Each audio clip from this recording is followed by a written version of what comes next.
ఉన్నారు. పేదల కష్టాలు తెలిసినటువంటి రాజశేఖర్ రెడ్డి గారి తనయుడిగా మన కష్టాలు ఇక తీరతాయి, మనకు మంచి భవిష్యత్తు రాబోతుంది, రైతన్నలకు, మహిళలకు, యువతకు, అన్ని వర్గాల వారి యొక్క జీవన శైలిలో ఒక కొత్త పందాన్ని, కొత్త వరవడిని చూడబోతున్నామనే ఆశతోటి ప్రజలు ఎదురు చూసిన పరిస్థితి. ప్రజల యొక్క ఆశలకు అనుగుణంగా ఎక్కడా కూడాను ముఖ్యమంత్రి గారు బాధ్యత చేపట్టిన నాటి నుంచి ఒక చిన్న ఏమరపాటు కూడా లేకుండా ఆనాడు వారి సుదీర్ఘమైనటువంటి పాదయాత్రలో వారికి ఎదురైనటువంటి ప్రజల యొక్క కష్టాలు, ప్రజల యొక్క సమస్యలు, ప్రాంతాల వారీగా అభివృద్ధిలో ఏర్పడినటువంటి అసమానతలు అన్నిటినీ కూడా క్షుణ్ణంగా అవపోసన పట్టినటువంటి నాయకునిగా అధికారం చేపట్టినటువంటి సంవత్సర కాలంలో ఎక్కడ కూడాను ప్రజలకు ఇబ్బంది కలగకుండా, ప్రజల యొక్క ఆశయాలకు, వాళ్ళ ఆలోచనలకు మిన్నగా అనేక రకాలైనటువంటి సంక్షేమ కార్యక్రమాలకు శ్రీకారం చుట్టినటువంటి పరిస్థితి. పథకాల వైజ్గా చూసుకున్నట్లయితే మనందరికీ తెలుసు, అనేక రకాలైన పథకాలకు శ్రీకారం చుట్టినటువంటి పరిస్థితులు ఉన్నాయి.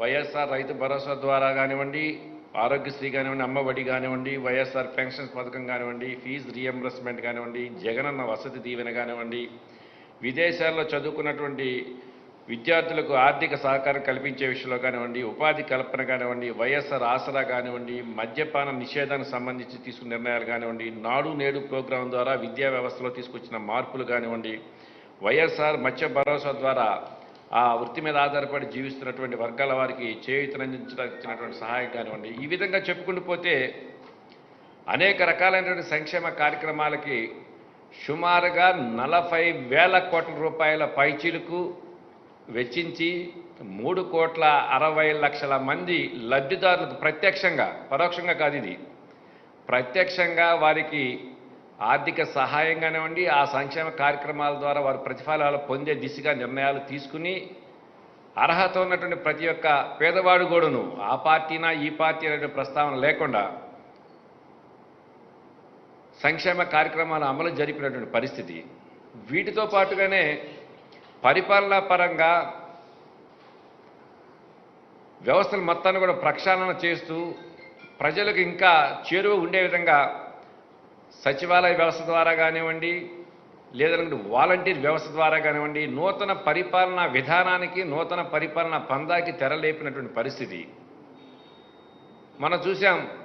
ఈ కోవిడ్ సందర్భంగా మరి సచివాలయ వ్యవస్థ కానివ్వండి, వాలంటీర్ వ్యవస్థ కానీ వారు చేసినటువంటి వర్క్ మోటివేషన్కి భారతదేశంలో ప్రతి ముఖ్యమంత్రి కూడాను సచివాలయ వ్యవస్థ, వాలంటరీ వ్యవస్థ ద్వారా జగన్మోహన్ రెడ్డి గారు పరిపాలనా పరంగా తీసుకున్నటువంటి చారిత్రాత్మకమైన నిర్ణయం వలన ప్రభుత్వ పథకాలన్నీ కూడాను 24 గంటల్లోనే సంబంధిత లబ్ధిదారులకు చేరవేషంలో డెలివరీ సిస్టంలో వచ్చినటువంటి మార్పులు కానివ్వండి, ఈ కోవిడ్ ఎన్యూమరేషన్ సంబంధించి ఎన్యూమరేట్ చేసే విధానంలో కానివ్వండి, ప్రభుత్వం ఏ సమాచారం అడిగితే ఆ సమాచారం వితిన్ 24 అవర్స్లోనే అధికార కేంద్రానికి చేరవేసేటటువంటి మెకానిజాన్ని వాళ్ళు ఎస్టాబ్లిష్ చేస్తున్న పరిస్థితులు ఉన్నాయి.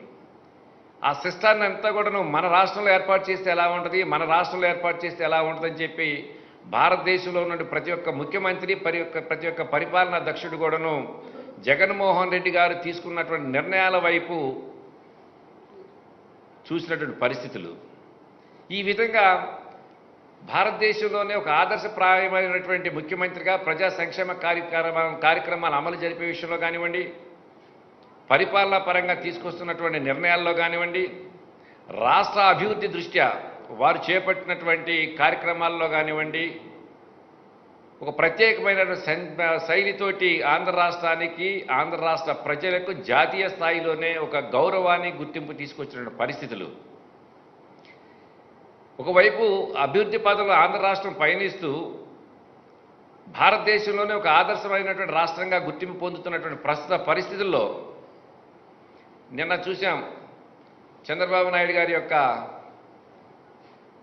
మరి వారి భజన బృందాలతో కలిపి మహానాడుని ఏర్పాటు చేసుకున్నారు. తప్పులేదు. ఏ పార్టీ అయినప్పటికీ కూడాను ఆ పార్టీ ఆవిర్భావ దినోత్సవానికి సంబంధించి ఆ పార్టీ యొక్క సిద్ధాంతాలు, లక్ష్యాలు, ప్రజల యొక్క ఆలోచన విధానాలకు అనుగుణంగా పార్టీ పరంగా సంస్థాగతంగా తీసుకురావాల్సిన మార్పులు, వీటన్నిటి మీద కొంత విశ్లేషణాత్మకంగా చర్చించుకోవాల్సిందే, కొంత ఎక్సర్సైజ్ చేసుకోవాల్సిందే. దాన్ని ఎవరు తప్పట్టకు వీల్లేదు. కానీ నిన్న ఏర్పాటు చేయబడినటువంటి ఆ మహానాడుకు సంబంధించినటువంటి వాళ్ళ ఎజెండా పూర్తిగా జగన్మోహన్ రెడ్డి గారి యొక్క పరిపాలనని కించపరిచే విధంగా, ఆంధ్ర రాష్ట్రంలో జరుగుతున్నటువంటి అభివృద్ధిని చూసి ఓర్వలేక, జగన్మోహన్ రెడ్డి గారికి ప్రజల్లో వస్తున్నటువంటి అపారమైనటువంటి స్పందనని, ఆదరణని చూసి జీర్ణించుకోలేక మాట్లాడినటువంటి మాటలుగానే ఉన్నాయి, కానీ అంతకుమించి వేరే ఏం లేదు. చూస్తున్నాం. ఇది ఈనాడు రాష్ట్రం దివాళా.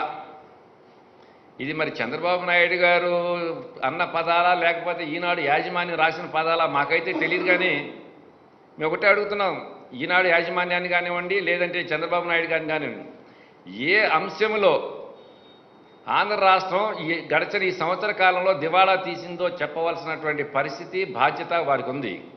దివాళా అనే పదం సామాన్యమైన పదం కాదు, చాలా డ్యామేజింగ్ వర్డ్ అది. ఏ అంశాన్ని దృష్టిలో పెట్టుకుని మీరు మాట్లాడారు చంద్రబాబు నాయుడు గారు? దీనికి సమాధానం మీరు తప్పనిసరిగా రాష్ట్ర ప్రజలకు చెప్పాలి. కారణం, గడిచిన 5 సంవత్సరాలు మీరు ముఖ్యమంత్రిగా పనిచేశారు. ఉమ్మడి ఆంధ్ర రాష్ట్రం నుంచి రాష్ట్రం విడిపోయి వచ్చేటప్పుడు 96,000 కోట్ల రూపాయలు ఉన్నటువంటి ఆంధ్ర రాష్ట్ర అప్పుని 2 లక్షల కోట్ల రూపాయలు పైచిలుకు మీరు తీసుకెళ్లిన పరిస్థితి వాస్తవం అవునా కాదా? అన్ని లక్షల కోట్ల రూపాయలు అప్పు చేసి రాష్ట్రాభివృద్ధికి సంబంధించి కానివ్వండి, ప్రజా సంక్షేమానికి సంబంధించి కానివ్వండి, ఎక్కడైనా మీరు ఈ డబ్బు ఖర్చు పెట్టి అప్పు చేసి తెచ్చినటువంటి ఈ డబ్బు ద్వారా ఈ రాష్ట్రానికి ఈ విధమైన అభివృద్ధి కార్యక్రమానికి శ్రీకారం చుట్టామో, ఆ అభివృద్ధి వాళ్ళకి కనిపిస్తుందని చెప్పిన దాఖలాలు కనీసం కనుచూపు మేరలో లేనటువంటి పరిస్థితులు. మీరు చేసినటువంటి 5 సంవత్సరాలు ఖర్చు పెట్టి ప్రతి పైసా కూడాను మీ స్వలాభం కోసం, మీ నాయకుల యొక్క మీ యొక్క బ్యాంక్ బ్యాలెన్స్లను పెంచుకోవడం కొరకు, మీరు 5 పైసలు పనిచేస్తే 95 పైసలు ప్రచార ఆర్భాటాలకు వెచ్చించినటువంటి పరిస్థితే. కానీ వాస్తవంగా రాష్ట్రాభివృద్ధికి సంబంధించి, రాష్ట్ర ప్రజల యొక్క సంక్షేమ కార్యక్రమాలు అమలు జరపడానికి కానివ్వండి, చేసినటువంటి అమలు జరిపినటువంటి దాఖలాలు కనుచూపు మేరలో కానీ భూతద్దం పెట్టి వెతికినా కూడా కనిపించినటువంటి పరిస్థితులు ఉన్నాయి. ఇది వాస్తవం. మేము ఈరోజు చెబుతున్నాం, గడిచిన 5 సంవత్సరాలు మీరు చేసిన అభివృద్ధి, ఈ సంవత్సర కాలంలో మేము చేసినటువంటి మా నాయకుడు జగన్మోహన్ రెడ్డి గారు చేపట్టిన అభివృద్ధికి ప్రజాక్షేత్రంలో చర్చిద్దాం రండి. ప్రజలు ఎవరికి ఓటు వేస్తారో, ఎవరు నిర్ణయాల వైపు మొగ్గు చూపుతారో తేల్చుకుందాం. నువ్వు ఇప్పుడు 50,000 కోట్ల రూపాయలు పన్నులేసావని చెప్పి అన్నారు. ఏ అంశానికి ఏ రంగం మీద ఏ విధమైన పన్ను వేశారో ఒకసారి చంద్రబాబు నాయుడు గారు చెప్పాల్సిన అవసరం ఉంది. గడిచిన 5 సంవత్సరాల్లో ఇష్టం వచ్చినట్టు పన్నులు బాది ప్రజాధనాన్ని కొల్లగొట్టినటువంటి ఖ్యాతి, కీర్తి మీది. ఈ సంవత్సర కాలంలో ఎక్కడా కూడాను ఒక రంగం మీద కూడా, ఒక కేటగిరీ మీద కూడాను పన్నులు పెంచకుండా, ప్రజల మీద ఆర్థిక భారం పడకుండా పరిపాలన సాగించినటువంటి పరిస్థితి మాది. నాకు తెలిసినంత వరకు ఒక ఆర్టీసీలో మాత్రం పరిపాలనాపరమైనటువంటి తీసుకున్నటువంటి మార్పుల వలన కొద్ది శాతం ఆర్టీసీ ఛార్జీల వరకు పెంచడం జరిగింది. కానీ ఈ సంవత్సర కాలంలో ఇంకా ఏ ఒక్క రంగం మీద కూడా పన్నులు పెంచినటువంటి దాఖలాలు లేనేలేవు. కావాలనుకుంటే చంద్రబాబు నాయుడు గారిని 50,000 కోట్ల రూపాయలు పన్నులేశారన్నారు. గడిచిన 5 సంవత్సరాల్లో మీరు ఏ రంగాల మీద ఎన్ని వేల కోట్ల రూపాయలు ప్రజలకు పన్నుల రూపంగా ఆర్థిక భారాన్ని వేశారు, ఆధారాలతో సహా మేము చూపించగలుగుతాం. కానీ ఈ సంవత్సర కాలంలో మీరు వాడినటువంటి 50,000 కోట్ల పన్నులు వేశారని చెప్పి మీరు ప్రస్తావన చేశారు ఏదైతే ఉందో, దానికి సంబంధించి ఒక ఆధారమైనా కానీ లేదు, ఈ రంగం మీద ప్రజలకు ఆర్థిక భారం పడే విధంగా మీరు నిర్ణయాలు తీసుకున్నారని చెప్పడానికి ఒక ప్రస్తావన, ఒక అంశం కూడాను మీ దగ్గర లేనటువంటి పరిస్థితి. కమాన్ అలాంటి ఆధారాలు ఉంటే చర్చించడానికి మేము కానివ్వండి, మా తరఫున సంబంధించినటువంటి పెద్దలు కానీ సిద్ధంగా ఉన్నారని చెప్పేసి అని కూడా ఈ సందర్భంగా మీకు తెలియజేస్తున్నాం. ఇకపోతే 80,000 కోట్ల రూపాయలు అప్పు చేశారు, కానీ అభివృద్ధి శూన్యం. అప్పుల సంస్కృతి, ప్రజాధనాన్ని కొల్లగొట్టడం, అభివృద్ధి పేరుతోటి మాయాజాలాన్ని సృష్టించి ఆ మాయాజాలంలో మీరు సంపాదించే సొమ్మునంతా కూడాను మీకు బ్యాంక్ బ్యాలెన్సులు పెంచుకోవడానికి ఉపయోగపడే సంస్కృతి మీది. నేను చెప్పాను, ప్రారంభంలో ప్రస్తావన చేశా.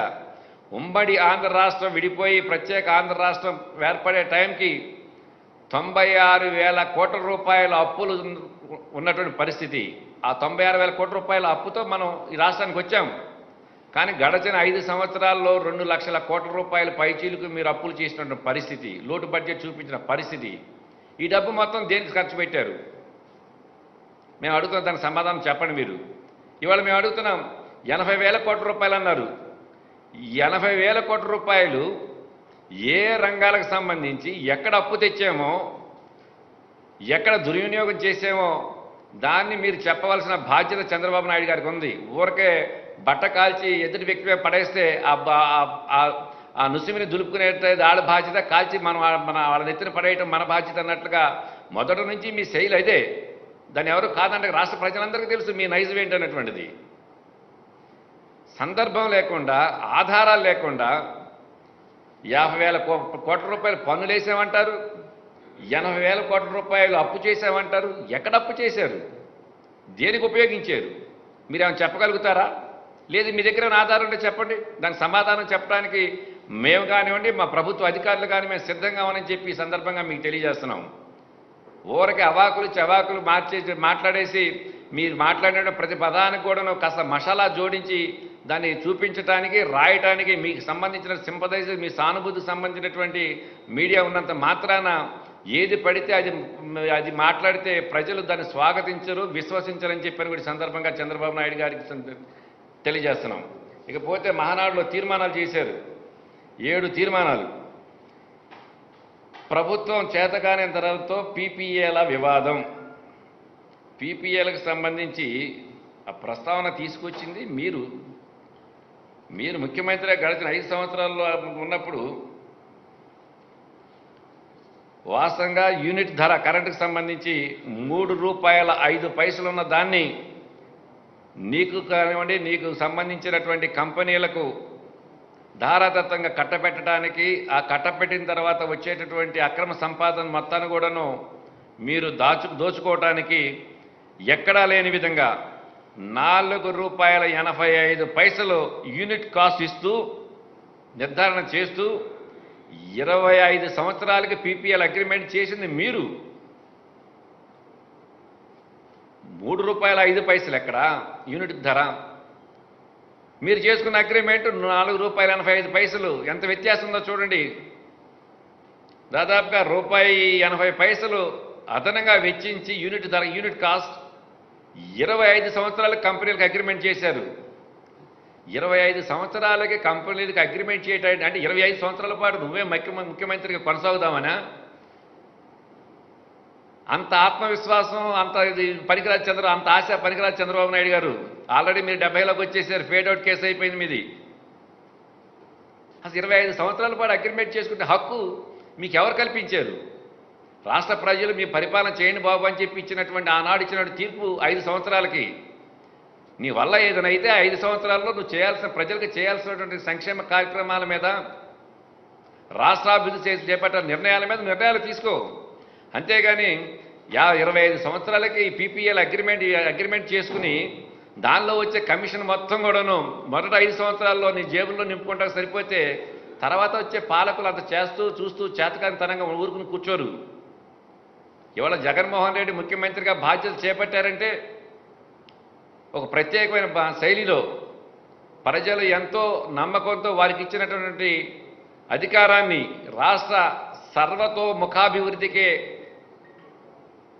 పాటుపడాలి, రాష్ట్ర ప్రజలు సుఖ సంతోషాలతో ఉండే విధంగా, రాష్ట్ర ప్రజల మీద ఆర్థిక భారం పడకుండా ఉండే విధంగా నిర్ణయాలు తీసుకోవాలనేటువంటి ఆలోచనతోటి ఆనాడు మీరు చేసినటువంటి పీపీఎల్ అగ్రిమెంట్ మొత్తాన్ని కూడా పునఃసమీక్షించి మీరు ఇచ్చినటువంటి ₹4.85 అగ్రిమెంట్ మొత్తాన్ని కూడాను తిరగరాసి దాన్ని ప్రజా ఆమోదయోగ్యంగా ఉండే విధంగా, ప్రజలకు తక్కువ ధరకే యూనిట్ కాస్ట్ ఇచ్చే విధంగా నిర్ణయాలు తీసుకోవడం జరిగింది. దాన్ని అసలు ఏ విధంగా మీరు తప్పుపడతారు? తప్పు పట్టేటువంటి హక్కు కానీ ఆ విధానం కానీ మీకు అసలు ఏ క్వశ్చన్ కూడా లేదని చెప్పని కూడా ఈ సందర్భంగా మీకు తెలియజేస్తున్నాం.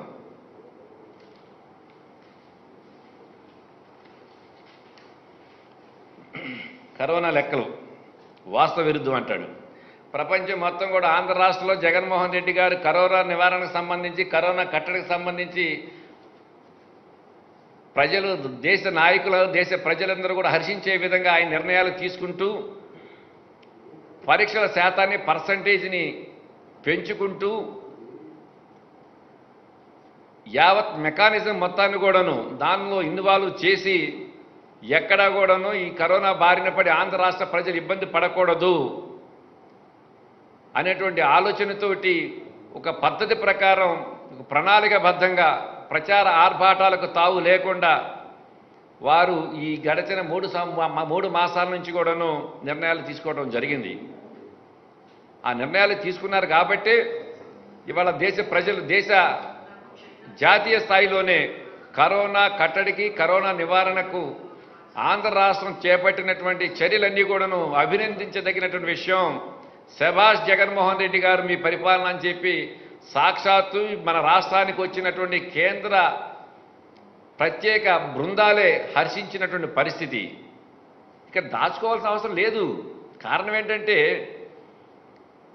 10 పైసలు ఉన్న దాన్ని 100 రూపాయలు చేసి హైక్ చేసి దాన్ని ప్రచార ఆర్భాటాలకు అలవాటు పడింది మీ నైజం. ఉన్నది లేనట్టుగా, లేనిది ఉన్నట్టుగా ఒక మాయ ప్రపంచాన్ని సృష్టించడం అనేటువంటిది ఆ 3D సినిమాల్లో హైప్ చేసి, క్రియేట్ చేసి చూపించడం అనేటువంటిది మీకు అలవాటు. కానీ జగన్మోహన్ రెడ్డి గారికి అలాంటి అలవాటు పూర్తిగా వ్యతిరేకమైన వ్యక్తి. 100 పైసలు ఖర్చు పెట్టి 100 కార్యక్రమాలు చేపడితే 10 పైసలు కూడాను దాని మీద ప్రచార ఆర్భాటాలకు తావు లేని విధంగా, ఇక్కడ ప్రచార ఆర్భాటాల కన్నా కూడాను వాస్తవానికి దగ్గరగా ప్రజలకు మనం సేవ చేయాలి, మనం చేస్తున్నటువంటి నిర్ణయాల ద్వారా ప్రజలకు ప్రయోజనం కలగాలి, ప్రజలకు మేలు జరగాలి అనేటువంటి దృక్పథంతో పరిపాలన సాగిస్తున్నటువంటి తీరు మా నాయకుడు జగన్మోహన్ రెడ్డి గారిది.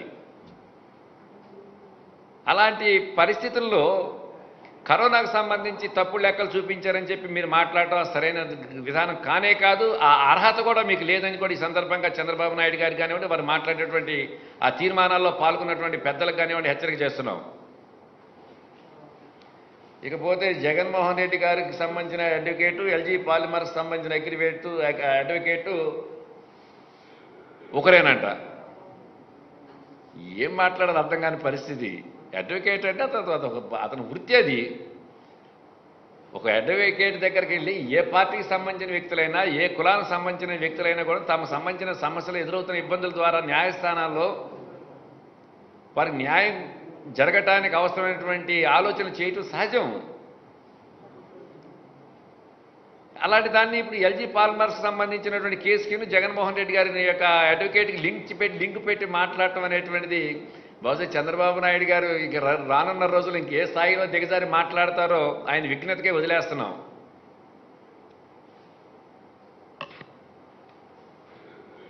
ఇకపోతే టీటీడీకి సంబంధించి ఆస్తులు వేలం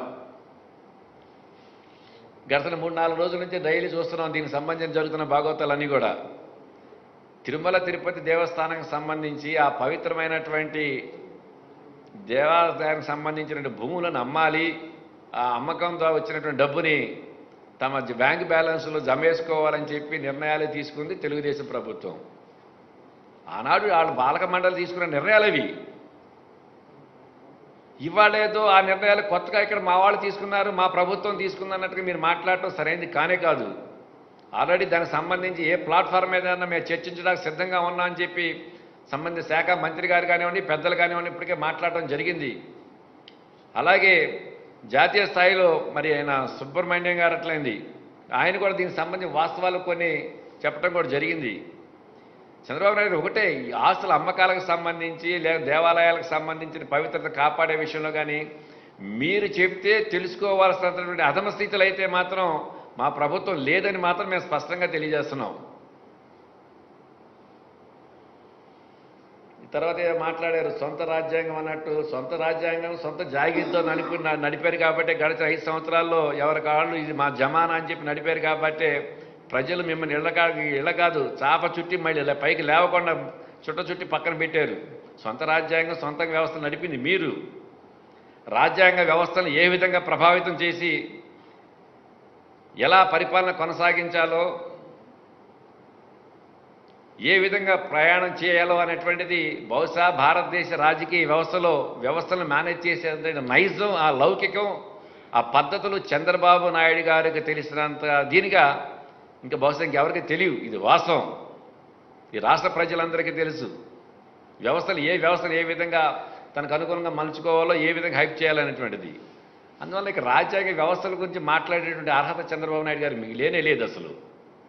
రెండోది ఇక రైతులకు కూడాను పాపం కుల ప్రస్తావనలు తీసుకొచ్చారు చంద్రబాబు నాయుడు గారు. ఇంతకన్నా దిగజారుడు రాజకీయాలు ఇంకోటి లేవు. రైతులేంటి కులపరంగా ముద్ర కట్టి వాళ్ళకి అంటగట్టి కుల ప్రస్తావన తీసుకురావడం ఏంటి చంద్రబాబు నాయుడు గారు? అసలు మీరు మహానాడు ఏర్పాటు చేసుకుంది ఎందుకు ఏర్పాటు చేసుకున్నారు? మీరు చేసిన తీర్మానాలు ఏంటి? ఎవరు కూడా రాష్ట్ర ప్రజలు స్వాగతించేటువంటి తీర్మానాలు కాదు, హర్షించేటువంటి తీర్మానాలు కాదు ఇవి. రైతు కులాన్ని అంటగట్టమంటే అర్థం లేకుండా కుల ప్రస్తావన చెప్పేది మీరు, ఆ నైజం మీది. ఇవాళ మా నాయకుడు జగన్మోహన్ రెడ్డి గారు ఒకటే అన్నారు, అనేక రకాలైన సంక్షేమ కార్యక్రమాల ద్వారా ఈ రాష్ట్ర ప్రజలను ఆదుకోవడానికి మనం అనేక నిర్ణయాలు తీసుకున్నాం. అర్హత ఉన్నటువంటి ఆ సంక్షేమ కార్యక్రమాల యొక్క ప్రతిఫలాలు అర్హత ఉన్నటువంటి ప్రతి ఒక్క పేదవానికి కూడాను చెందాలి. ఆ చెందే క్రమంలో ఏ కులస్తుడు, ఏ మతస్థుడు, ఏ పార్టీ వ్యక్తి అనేటువంటి ప్రస్తావన ఎట్టి పరిస్థితుల్లో చూడటానికి వీల్లేదు. శాచురేషన్ మోడ్లో అర్హత ఉన్నట్టు ప్రతి పేదవాడు కూడాను మనం ప్రవేశపెడుతున్నటువంటి, మన ప్రభుత్వం ఇస్తున్నటువంటి సంక్షేమ కార్యక్రమాల యొక్క ప్రతిఫలం పొందాలి, లభించాలి అనేటువంటిది జగన్మోహన్ రెడ్డి గారి యొక్క ఏకైక లక్ష్యం. ఇవాళ చూస్తున్నాం సుమారుగా 24 లక్షల మందికి ఇళ్ల స్థలాలు ఇస్తున్నారు వచ్చే మాసంలో. అసలు రాజకీయం చేయాలంటే మేము అక్కడే చేయొచ్చు. ఇదివరకు ఇట్లా మీకులాగా రేషన్ కార్డుకి 3,000 రూపాయలు పెన్షన్ ఇవ్వాలంటే 5,000 రూపాయలు, 2,000 రూపాయలు, ఒక పేదవాడికి ఇల్లు ఇవ్వాలంటే 25,000 రూపాయలు ఇచ్చే సంస్కృతి లేనేది ఈరోజు. లేదు ఒక పేదవాడికి సాయం చేస్తున్నామంటే అతను ఏ పార్టీ వస్తుంది. గతంలో చూసినాం, గడిచిన 5 సంవత్సరాల్లో ఒక పేదవాడికి రేషన్ కార్డు కావాలంటే ఏ కులస్తుడు, ఏ పార్టీ వ్యక్తుడు మనకు ఓటేయదా, చేసాడా లేదా, మనకు ఓటేయకపోతే తీసి పక్కన పెట్టు. ఒక పేదవాడు నివసించిన గూడు నిర్మాణం చేసి ప్రభుత్వ గృహాన్ని శాంక్షన్ చేసుకోవాలంటే నువ్వు ఏ పార్టీ వ్యక్తి, మాకు ఓటేసావా లేదా, మాకు ఓటైపోతే నీకు అర్హత ఉన్నప్పుడు కూడాను నీకు ఒక ఇల్లు కట్టు, నువ్వు మాకు ఓటేయలేదు కాబట్టి నీకు రేషన్ కార్డు కట్టు, నువ్వు మాకు ఓటేయలేదు కాబట్టి నీకు లేదు, మా కులస్తుడు కాదు కాబట్టి నీకు పెన్షన్ రాదు. ఇలాంటి దుర్మార్గమైన నిర్ణయాలు తీసుకుంది గడిచిన 5 సంవత్సరాల్లో. ప్రత్యక్షంగా మేము చూసి ఆ బాధలన్నీ కూడా పడ్డాం. కానీ ఇవాళ అలాంటి దుర్మార్గమైన ఆలోచన కానీ, పరిస్థితులు కానీ, ప్రభుత్వ నిర్ణయాలు కానీ ఎక్కడా లేవు. కొన్ని సందర్భాల్లో మాకు సంబంధించి మేము కూడా మాట్లాడినప్పుడు కొన్ని ప్రామాణికాల్లో వెళ్ళాలని చెప్పి అన్నప్పుడు కూడాను ఎట్టి పరిస్థితుల్లో కూడాను ప్రభుత్వ సంక్షేమ కార్యక్రమం అమలు జరిపే క్రమంలో జరుపుతున్నటువంటి తీరుతెన్నులలో ఎక్కడా కూడా కుల ప్రస్తావన కానీ, పార్టీ ప్రస్తావన కానీ తీసుకురావడానికి వీలు లేదని చెప్పి స్పష్టమైనటువంటి ఆదేశాలు ఇచ్చారు. కాబట్టి ఇవాళ గ్రామాలలో ప్రభుత్వ సంక్షేమ కార్యక్రమాలు 50% మా పార్టీ క్యాడర్ కానివ్వండి, అర్హత ఉన్న వాళ్ళకి మాకు సంబంధించిన మనుషులకు లభిస్తే 50% గతంలో తెలుగుదేశం ఓటేసినటువంటి క్యాడర్ లభిస్తున్నాయి. కమాన్ చాలా రమ్మని, ఊళ్ళోకి రమ్మనండి, వెరిఫై చేద్దాం. ఈ వ్యక్తి తెలుగుదేశం ఓటేసిన వ్యక్తి లేదా తెలుగుదేశం కార్యకర్త కాబట్టి ఈ సంక్షేమ కార్యక్రమం ఇతను చెందడానికి వీలు లేదు అని ఆ ప్రస్తావనతో ఎక్కడైనా ఒక వ్యక్తికి ఒక ప్రభుత్వ పథకానికి సంబంధించిన అర్హత ఉన్నప్పుడు కూడాను అర్హత తొలగించినటువంటి దాఖలాలు ఈ రాష్ట్రం మొత్తం మీద కూడా భూతద్దం పెట్టి ఎతికినా కూడా కనిపించిన పరిస్థితి. అది మా నైజం. అలాంటి పరిస్థితుల్లో రైతులకి రైతు భరోసా కార్యక్రమం ద్వారా సుమారుగా 48 లక్షల మందికి వైఎస్ఆర్ రైతు భరోసా ద్వారా 10,000 కోట్ల రూపాయల పైచేలకు ఆర్థిక సహాయాన్ని అందించి రైతుకు ఎంతో ఊరట అందించిన పరిస్థితి ఆ చరిత్ర మాది.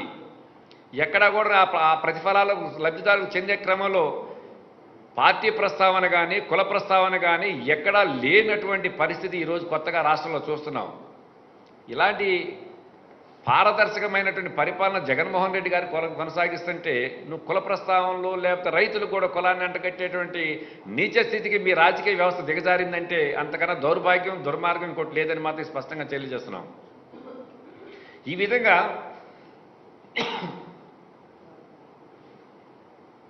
ప్రభుత్వ చేతగానంతరంతో పోలవరం ఆగిందంట. ఆఖరి తీర్మానం 7వ తీర్మానం.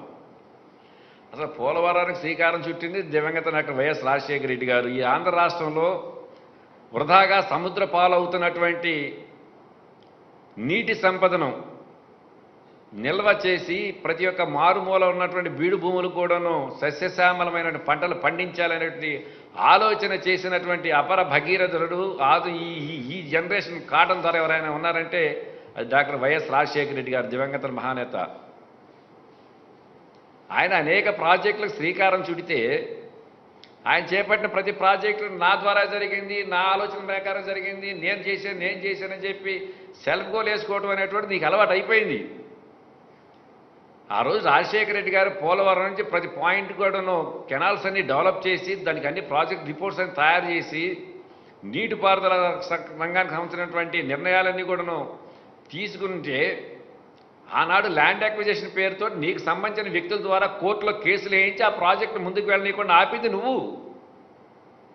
ఆధారాలు ఉన్నాయి, సాక్ష్యాలు ఉన్నాయి. కోర్టులో కేసులు వేయించింది నువ్వు, నీకు సంబంధించిన కార్యకర్తలు నాయకులతోటి.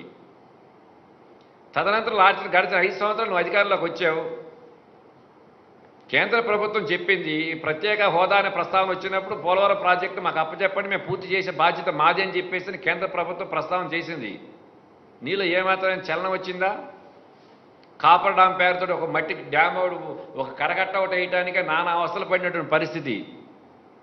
ఒక్క అడుగు ముందుకు పడిందా ఆనాడు?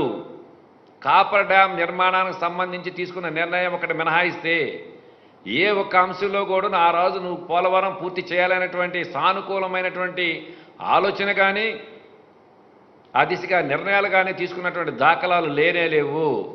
ఇది వాస్తవ రాష్ట్ర ప్రజలందరికీ తెలుసు. అదేమంటే పోలవరం ప్రాజెక్టును అడ్డం పెట్టుకుని పట్టిసీమ పేరుతోటి అవసరం లేకపోయినప్పటికీ కూడా పట్టిసీమ లిఫ్ట్ ఇరిగేషన్ పేరుతోటి కోట్ల రూపాయలు నువ్వు అక్రమ సంపాదనకు తెరలేపినటువంటి పరిస్థితి. ఇలాంటి పరిస్థితుల్లో నేనుంటే పూర్తి చేసేవాడిని చెప్పి నువ్వు 5 సంవత్సరాలు నువ్వేం చేసావు? ఏ ఒక్క ఇరిగేషన్ ప్రాజెక్ట్కి పూర్తిగా న్యాయం చేసావు చెప్పండి. ఏ ఒక్క ఇరిగేషన్ ప్రాజెక్ట్ అయినా పూర్తి చేసి ఇదిగో చంద్రబాబు నాయుడుగా నేను రాష్ట్ర ప్రజలు నాకు ఇచ్చిన అధికారం ద్వారా నేను చేపట్టినటువంటి ముఖ్యమంత్రి పదవి ద్వారా ఈ ఇరిగేషన్ ప్రాజెక్టు నిర్మాణాన్ని పూర్తి చేసి ఈ ప్రాంత ప్రజలకు సస్యశ్యామలమైన పంటలు పండించుకోవటానికి నేను ఈ ప్రాంత రైతాంగానికి న్యాయం చేశానని చెప్పుకోవటానికి ఒక్కటైనా కానీ మచ్చుకు ఒక్కటైనా కూడా దాఖలాలు లేనటువంటి పరిస్థితి. అలాంటి చరిత్ర నీది. ఇవాళ పోలవరం ప్రాజెక్టు గురించి నువ్వు మాట్లాడే అర్హత నీకు చంద్రబాబు పోలవరం అని కాదు, ఈ రాష్ట్రంలో ఉన్న ఏ ఒక్క ఇరిగేషన్ ప్రాజెక్టు సంబంధించి కూడా ప్రస్తావన చేసేటటువంటి అర్హత చంద్రబాబు నాయుడు గారికి లేదని మాత్రం ఈ సందర్భంగా మేము తెలియజేస్తున్నాం.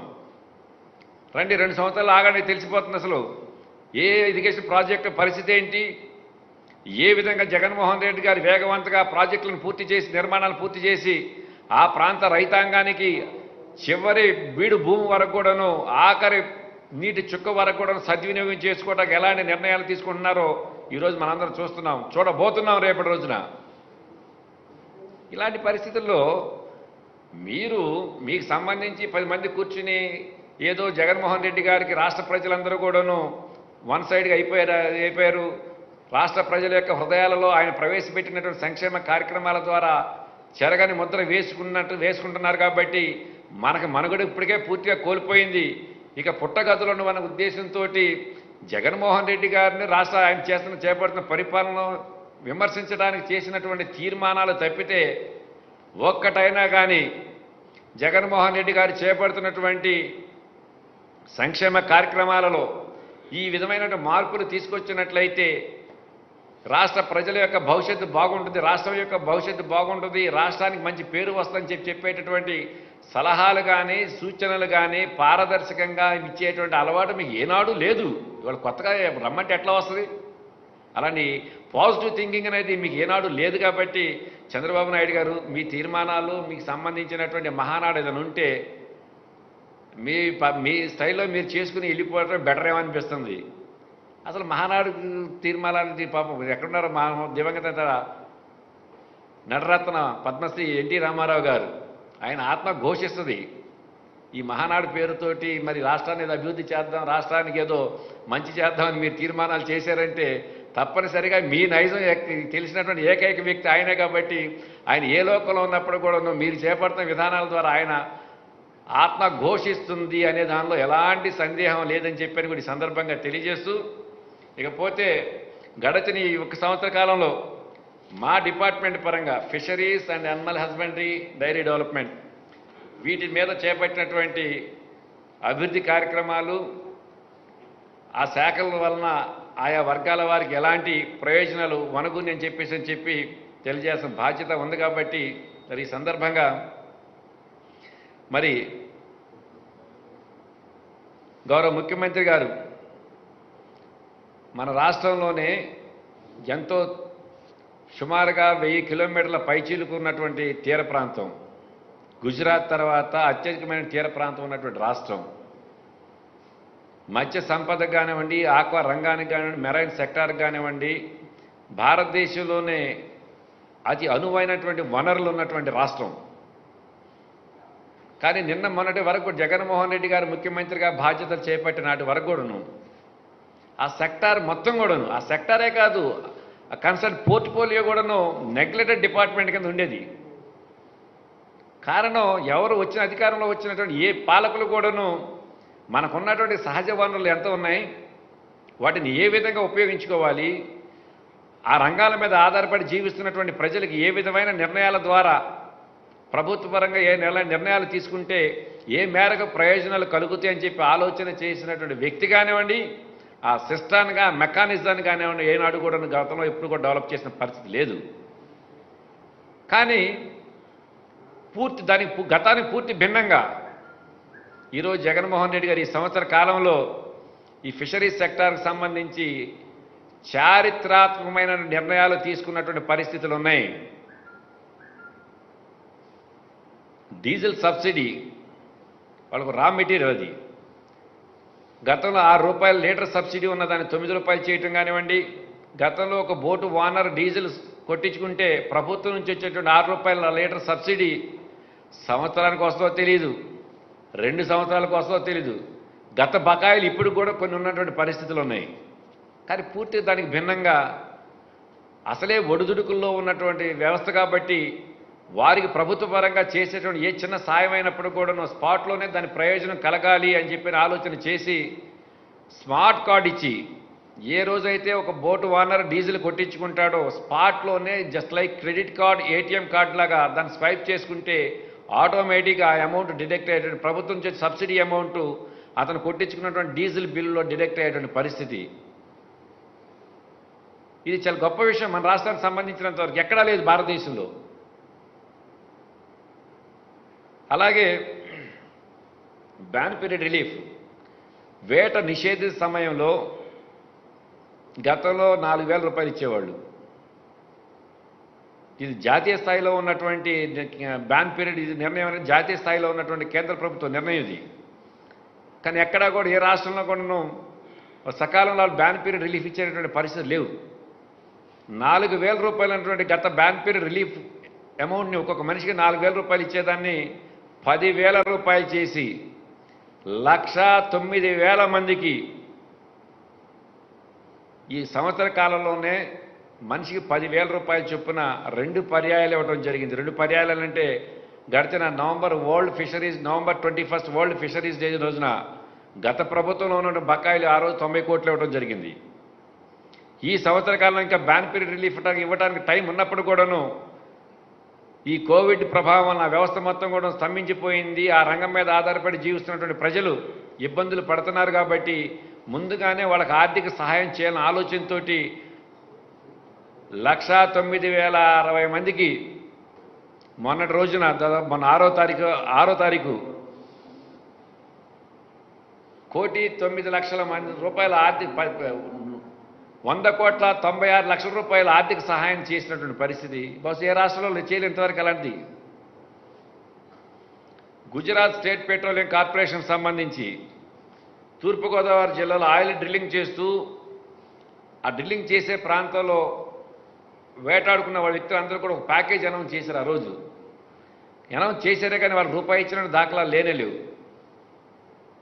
జగన్మోహన్ రెడ్డి గారు పాదయాత్ర సందర్భంగా వారి దృష్టికి ఆ సమస్య వచ్చినప్పుడు రేపు అధికారంలోకి రావటంగానే సంవత్సరం తిరిగేలోపు మీకు రావాల్సిన బకాయిలు మొత్తం కూడాను కేంద్ర ప్రభుత్వం వాళ్ళ బకాయిలు ఓఎన్జీసీ వాళ్ళు ఇవ్వాలి.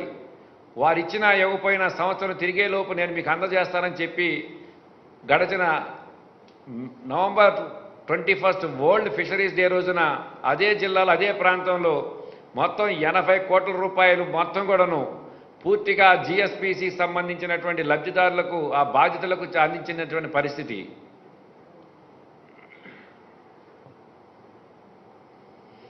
చేపల వేట టైంలో ఎవరైనా ప్రమాదవశాత్తు చనిపోతే గతంలో 5 లక్షల రూపాయలు రావాలంటే నానా కష్టాలు పడాల్సి వచ్చేది. ఇవాళ 10 లక్షల రూపాయలు అనౌన్స్ చేయటమే కాకుండా మొన్నటి రోజున ఈ మధ్య ఒక నెల రోజుల క్రితం కృష్ణా జిల్లాలో వేటకు వెళ్లి పిడుగుపాటున ప్రమాదవశాత్తు 6గురు చనిపోతే చనిపోయినటువంటి వితిన్ 2 అవర్స్లోనే 50% గవర్నమెంట్ అనౌన్స్ చేసినటువంటి 10 లక్షల్లో 5 లక్షల రూపాయల స్పాట్లోనే వారందరూ కూడా అందజేసినటువంటి పరిస్థితి. దాని రిమైనింగ్ బ్యాలెన్స్ కొంచెం ప్రొసీజరల్ పద్ధతులు ఉంటే అవి పూర్తయిన తర్వాత ఇస్తారు. ఈ విధంగా మెరైన్ సెక్టార్ను ఆదుకోవడానికి నిర్ణయం తీసుకోవటమే కాకుండా నేను ప్రారంభంలోనే చెప్పినట్లుగా మనకి ఎంతో విస్తారమైన తీర ప్రాంతం ఉంది.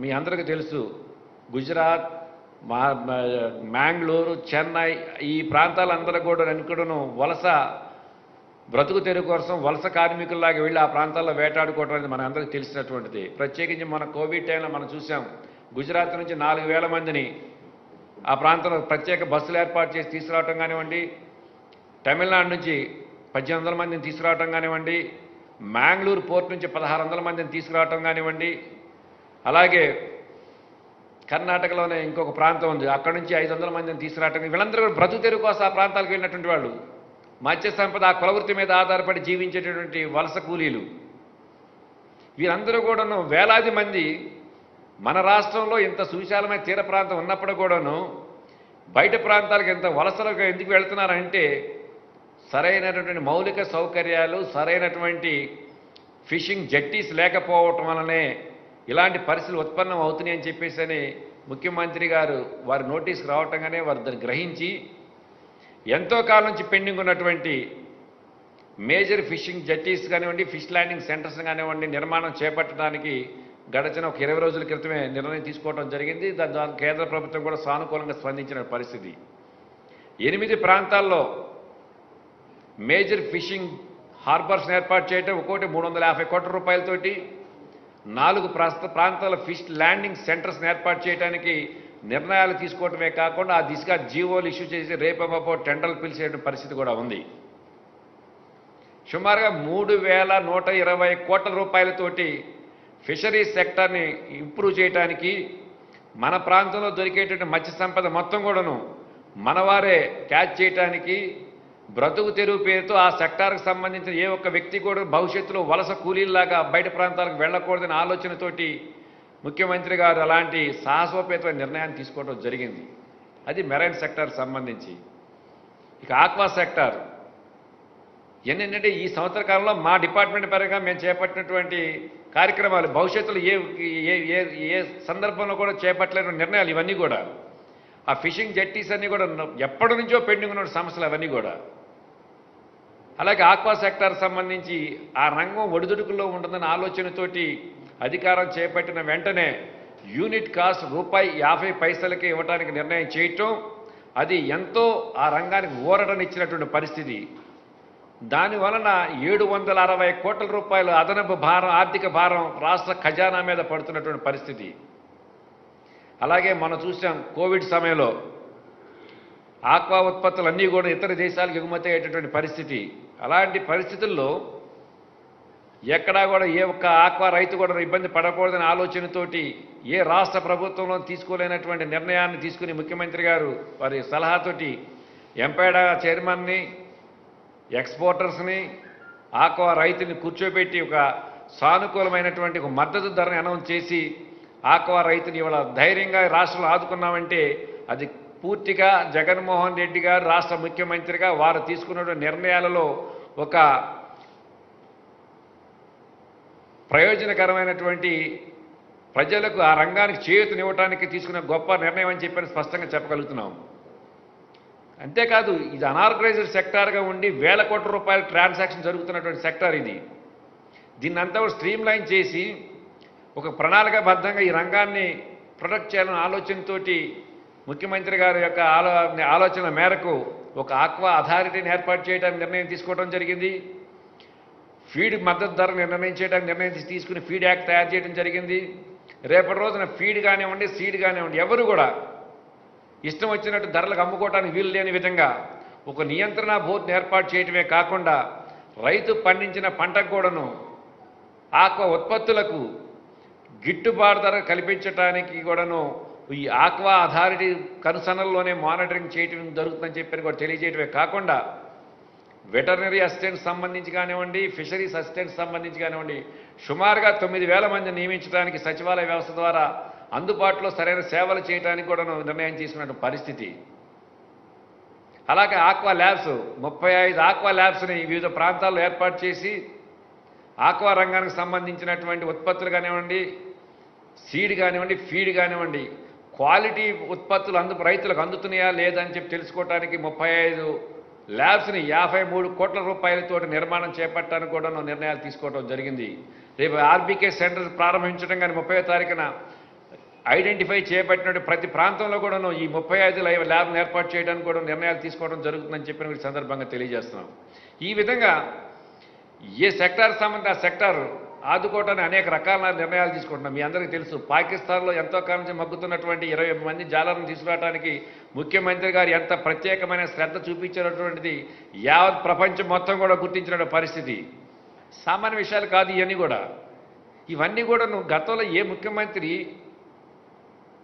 చేపట్టలేనటువంటి నిర్ణయాలు, ఆ నిర్ణయాల ద్వారా లబ్ధి పొందినటువంటి వర్గాలు 25 లక్షల మంది పైచిరుకు ఈ మెరైన్ సెక్టార్ మీద కానివ్వండి, దానికి రిలేటెడ్గా ఉన్నటువంటి ఆక్వా రంగానికి సంబంధించి కానివ్వండి లబ్ధి పొందుతున్నటువంటి పరిస్థితులు ఉన్నాయి. ఇకపోతే యానిమల్ హస్బెండరీకి సంబంధించి మెయిన్ ప్రధానంగా పశువులు కానివ్వండి, మనకి ఎంతో పశు సంపద ఉన్న ప్రాంతం, పాల ఉత్పత్తులు పాల దిగుబడి ఎంతో అధికంగా ఉన్నటువంటి ప్రాంతం. ఈ ప్రాంతంలో ఈ రంగాన్ని ఇంకా అభివృద్ధి చేయడానికి ముఖ్యమంత్రి గారు ఇప్పటికే చాలా మంచి నిర్ణయాలు తీసుకుంటున్నారు. ఈ క్రమంలోనే మరి చనిపోయినటువంటి జీవాలన్నిటి కూడా నష్టపరిహారం గతంలో ఎన్నడూ లేని విధంగా ఒక గేదె చనిపోతే 30,000 రూపాయల పైచిలకు నష్టపరిహారం చెల్లించడం, అదే కనుక ఈ గొర్రెలు కానివ్వండి ఇలాంటివి చనిపోతే 3 గొర్రెలను ఒక యూనిట్గా తీసుకుని 18,000 రూపాయల ఆర్థిక సహాయం చేయటం, ఈ విధంగా అనేక రకాలైనటువంటి నిర్ణయాల ద్వారా పరిపాలన కొనసాగిస్తున్న పరిస్థితుల్లో మరి తెలుగుదేశం పాలకులు చిల్లర రాజకీయాలు చేయడం అనేది కాకుండా కాంక్రీట్గా రేపు భవిష్యత్తులో ఇంకా మంచి ప్రయోజనం రాష్ట్ర ప్రజలకు, రాష్ట్ర అభివృద్ధి పదాన్ని ముందులో తీసుకుని వెళ్ళడానికి అవసరమైతే మీ చేతనైతే అసలు మంచి సలహాలు ఇవ్వండి. కానీ ఇలాంటి చెత్త రాతలతోటి రాష్ట్ర ప్రజలను ఏదో మభ్య పెట్టాలని చూస్తే మాత్రం ప్రజలు హర్షించాలని చెప్పి ఈ సందర్భంగా తెలియజేస్తున్నాం.